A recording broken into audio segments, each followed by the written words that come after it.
Hello guys, welcome back to my channel Prash sports.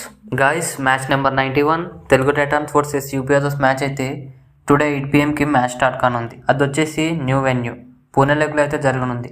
Guys, ఈ match అయితే తెలుగు టైటాన్స్కి చాలా అంటే చాలా ఇంపార్టెంట్. అలాగే ముందు ఆడబోయే మ్యాచెస్ కూడా చాలా ఇంపార్టెంట్. ఎందుకంటే ప్లే ఆఫ్ రేస్లో ఉండాలంటే తెలుగు టైటాన్స్ ప్రతి మ్యాచ్లో గెలవడానికి ట్రై చేయాలి. అలాగే యూపీ అదర్స్ మ్యాచ్ అయితే చాలా ఇంపార్టెంట్. ఈ మ్యాచ్లో ఎలాగైనా గెలిచి యూపీ అదర్స్ పై రివెంజ్ తీసుకోవాలి. లాస్ట్ మ్యాచ్ ఆడినప్పుడు పవన్ ఇంజురీ వల్ల సింపుల్గా గెలిచే మ్యాచ్లో ఓడిపోయాం. కానీ ఈ మ్యాచ్లో ఎట్టి పరిస్థితుల్లో గెలిచి తీరాలి.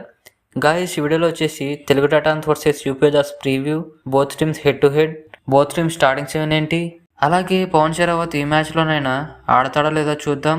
అలాగే ఈ మ్యాచ్లో ఎవరు గెలవడానికి ఛాయిస్ ఉందనేది డీటెయిల్గా తెలుసుకుందాం. కాబట్టి ఈ వీడియోని ఎక్కడ స్కిప్ చేయకుండా లాస్ట్ వరకు చూసే ప్రయత్నం చేయండి. గాయస్, ముందుగా Telugu Titans versus UP others head to head చూసుకుంటే బోత్ టీమ్స్ అయితే 15 టైమ్స్ పోటీ పడ్డారు. ఇందులో తెలుగు టైటాన్స్ వచ్చేసి కేవలం 3 మ్యాచెస్లోనే విన్ అయ్యారు. అలాగే యూపీ అదర్స్ అయితే 10 మ్యాచెస్లో విన్ అయ్యారు. అలాగే 2 మ్యాచెస్ టైగా ముగించారు. అలాగే ఈ సీజన్లో బోత్ టీమ్ తలపడినప్పుడు యూపీ అదర్స్ తెలుగు టైటాన్ని 6 పాయింట్స్ తేడాతో బీట్ చేశారు. ఆ మ్యాచ్లో పవన్ శరావత్కి ఇంజరీ కాకుండా ఉంటే మాత్రం తెలుగు టైటాన్స్ ఆ మ్యాచ్లో పక్కా గెలిచేవాళ్ళు. మరి ఈ మ్యాచ్కైనా పవన్ శరావత్ వస్తాడా లేదా అంటే పవన్ శరావత్ అయితే పూణేలోకి వచ్చేసాడు.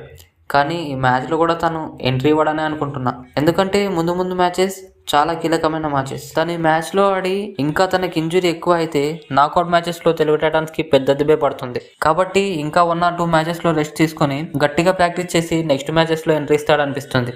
చూద్దాం పవన్ శరావత్ మ్యాట్ మీదకి ఎప్పుడు వస్తాడనేది.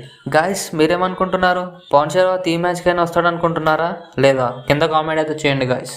ఈ మ్యాచ్కి తెలుగు టైటాన్స్ స్టార్టింగ్ 7 వచ్చేసి సేమ్ టీమ్. రైడింగ్ నుంచి విజయ్ మాలిక్, ఆశిష్ నర్వాల్ అండ్ మంజిత్. సబ్స్టిట్యూషన్ నుంచి తీసుకోవాలనుకుంటే రఫుల్ జవారీ ఆ రోహిత్ రాజాని తీసుకుంటే బెస్ట్ అనిపిస్తుంది. వాళ్ళైతే బెస్ట్ పర్ఫార్మెన్స్ ఇస్తారు.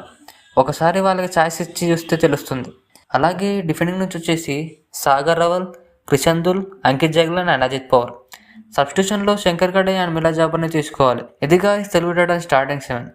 అలాగే యూపీ అదర్స్ స్టార్టింగ్ 7 వచ్చేసి రైడింగ్లో భరత్, భవానీ రాజ్పుత్ అండ్ గగన్ గౌడ. అలాగే డిఫెండింగ్ నుంచి వచ్చేసి ఆశు సింగ్, సుమిత్, హితేష్ అండ్ మహేందర్. ఇది గాయస్ బోత్ టీమ్స్ స్టార్టింగ్ 7. ఈ మ్యాచ్లో తెలుగు టైటాన్స్ యూపీ అదర్స్ పై గెలవాలంటే రైడింగ్ నుంచి ఎట్టి పరిస్థితుల్లో గగన్ గౌడని అలాగే భవానీ రాజ్పుత్ని ఎలాగైనా టార్గెట్ చేసి కోర్ట్ అవతల ఉంచాలి. అలాగే డిఫెండింగ్ నుంచి సుమిత్ అండ్ హితేష్ నుంచి పాయింట్స్ రాబట్టే ప్రయత్నం చేయాలి. ఇలా రైడింగ్ నుంచి డిఫెండింగ్ నుంచి ఈ ప్లేయర్స్ని టార్గెట్ చేసి బెంచ్ పై ఉంచాలి. అలా అయితే తెలుగు టైటాన్స్ యూపీ అదర్స్ పై రివెంజ్ తీసుకునే ఛాయిస్ ఉంటుంది. అలాగే మన వాళ్ళు ఎట్టి పరిస్థితి డిఫెండింగ్ నుంచి ఎలాంటి మిస్టేక్ చేయకూడదు. అలాగే ట్యాకిల్ చేస్తే వెంటనే సపోర్ట్కి వచ్చి ట్యాకిల్ని సక్సెస్ చేయాలి. ఇలా చేస్తే తెలుగు టైటాన్స్ యూపీ అదర్స్ పై రివెంజ్ తీసుకునే ఛాయిస్ ఉంటుంది. నేనైతే ఈ మ్యాచ్లో తెలుగు టైటాన్స్ పుంజుకొని యూపీ అదర్స్ పై విన్ని సాధిస్తారనుకుంటున్నా. మీరేమంటారు గాయస్? కింద కామెంట్ అయితే చేయండి. ఇది గాయస్, వీడియో అయితే ఇంతే. వీడియో నచ్చితే లైక్ చేసి ఛానల్ అయితే మర్చిపోకుండా సబ్స్క్రైబ్ చేసుకోండి. నెక్స్ట్ వీడియోలో మళ్ళీ కలుద్దాం.